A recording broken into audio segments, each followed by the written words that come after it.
Welcome to Live, life-inspired views for every day. My name is Chris Meyer, and I'm a curious soul.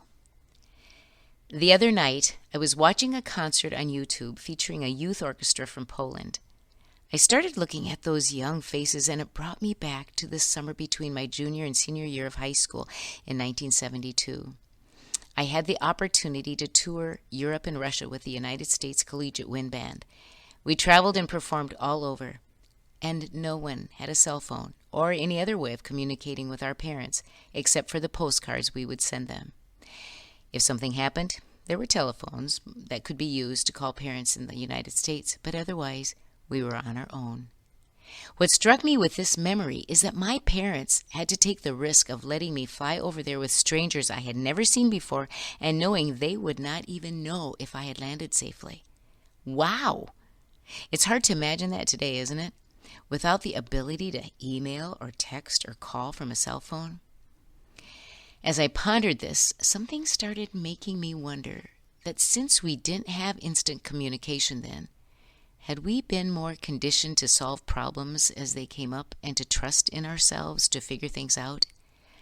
Since we are now conditioned to know where anyone is 24/7 and even track them on an app on our cell phones, are we as a society seeing an uptick in anxiety because we know too much because of our technology?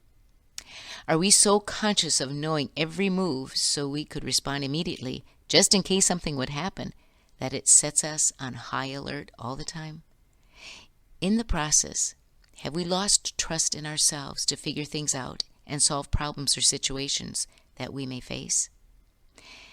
Last week, I mentioned that one of the protective factors that people can learn in order to become resilient is knowing they have purpose. Today I'd like to introduce another one of those protective factors, and that is the ability to solve problems. To be resilient, you don't have to have all of the protective factors. You just can have some. But problem-solving skills are really often very helpful for our resiliency, and they can be learned. Street-smart kids are often very resilient because they must depend on their ability to figure things out, to solve their own problems, and often to stay alive. Think about the people you know who share stories from the olden days of perilous times they endured. They wear their ability to come through those events by their handling of the situation almost as a badge of honor. So are we allowing that today? Are we encouraging kids to solve problems on their own, to develop that edge that will give them courage to encounter fear, difficulty, anger, or danger? Those opportunities can foster an accumulated courage that will give them the confidence to handle the unknown possibilities and thus often deter general feelings of anxiety. So how do we make that happen? How do we recondition ourselves? The best answer I can give is to be intentional, starting small. Here's a story to help you begin. The philosopher and engineer Buckminster Fuller, or Bucky as he was called, once said, "On my tombstone I want these words, 'Call me Trimtab.'" He went on to explain that Trimtabs are tiny rudders attached to the back of large rudders that steer huge ships. When the ship wants to turn, the little rudders begin to turn first, creating a low pressure that allows the big rudders to turn the ship almost effortlessly. Without the little rudders moving first, the big rudders would snap off because of the pressure of the water.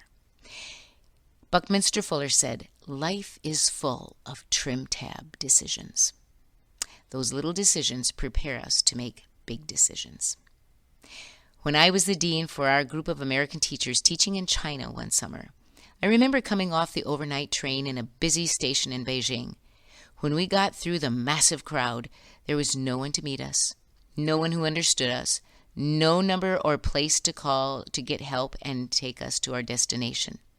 I was their leader, and I had to do something. So I had them wait in a safe spot and then went searching for someone who could help. And I did find someone who could help us figure out how to find our contact.